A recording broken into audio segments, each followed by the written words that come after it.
Bonjour à tout le monde.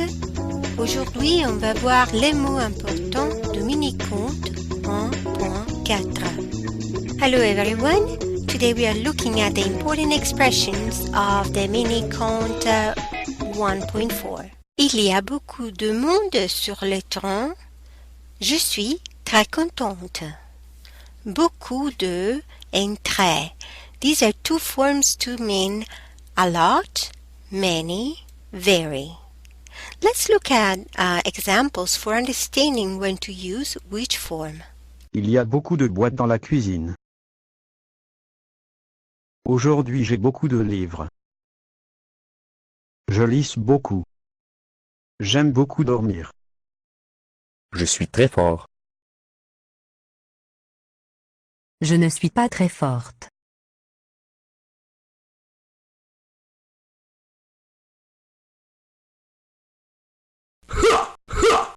Ça fait très mal. The main difference between beaucoup et très is that beaucoup or beaucoup de means much or many, while très means a lot or very. I can say j'ai beaucoup de livres. I have many books. Or j'aime beaucoup nager. I like to swim a lot. Or I really like to swim. But I can say je suis très forte. I'm very strong. Je m'ennuie or je t'ennuie. Let's look at these two different forms.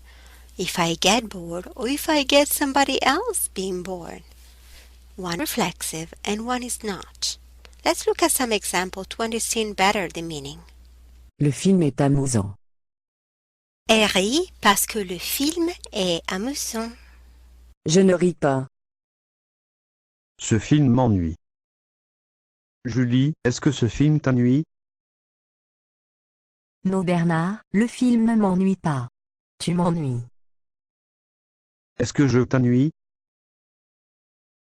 Oui, tu m'ennuies. Louis. Est-ce qu'il t'ennuie? Non.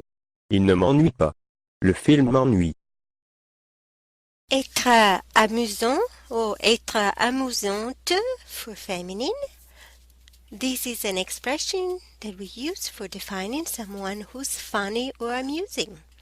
Use the verb être, like je suis amusant, I am funny, tu es amusant, and so we already looked at the verb ennuyer in its reflexive form when we are getting bored. Remember? Je m'ennuie, tu t'ennuies, il ou elle s'ennuie, and so forth. Now we are looking at the other way around, when we are the cause of somebody else getting bored. Now look at the blackboard. You will see that we have the subject, je, tu, il ou elle, and those are the people who are causing this event. They are causing someone to get bored.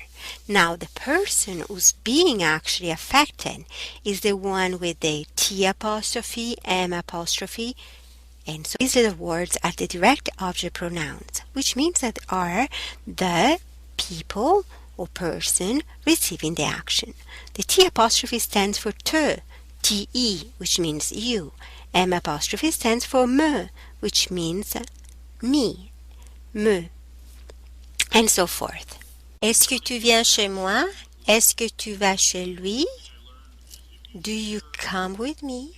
Do you go to his house? Let's look at these examples. Salut Julie, est-ce que tu viens chez moi cet après-midi? Oui, Olivier. Je viens chez toi cet après-midi. Très bien. À plus tard. Salut Liv. Je vais chez Olivier cet après-midi. Est-ce que tu vas chez lui aussi?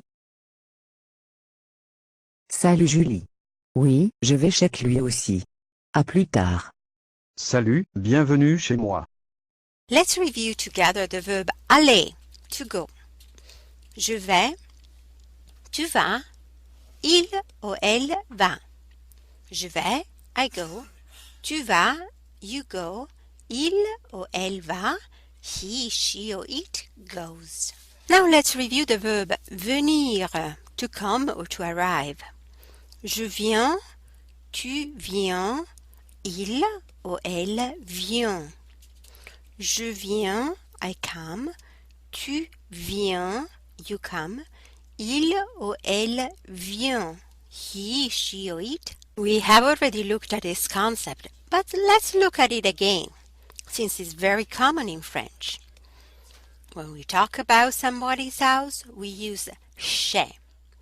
Chez moi, at my house. Chez toi, at your house. Chez lui means at his or her house. Raconter ou dire. The choice is between to tell or to say.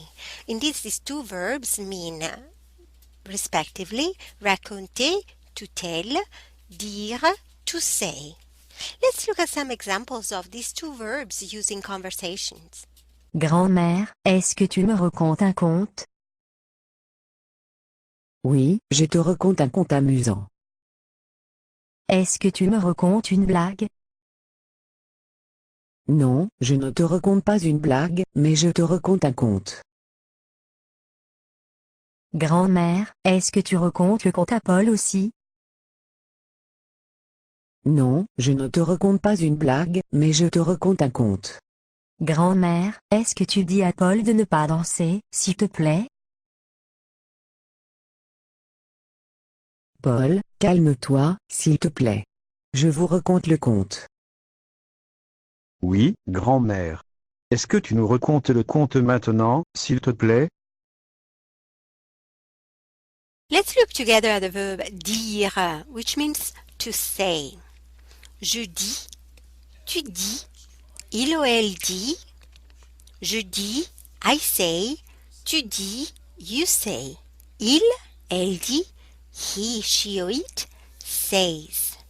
Let's look now at the verb raconter, raconter, which means to tell. Je raconte, I tell. Tu racontes, you tell. Il ou elle raconte, he, she or it tells. Have you noticed in the previous conversation we heard these little words such as me, te, lui. Let's look at what they are. Their name is indirect object pronouns, and they stand for the little expression that means to me, to you, to him, or to her.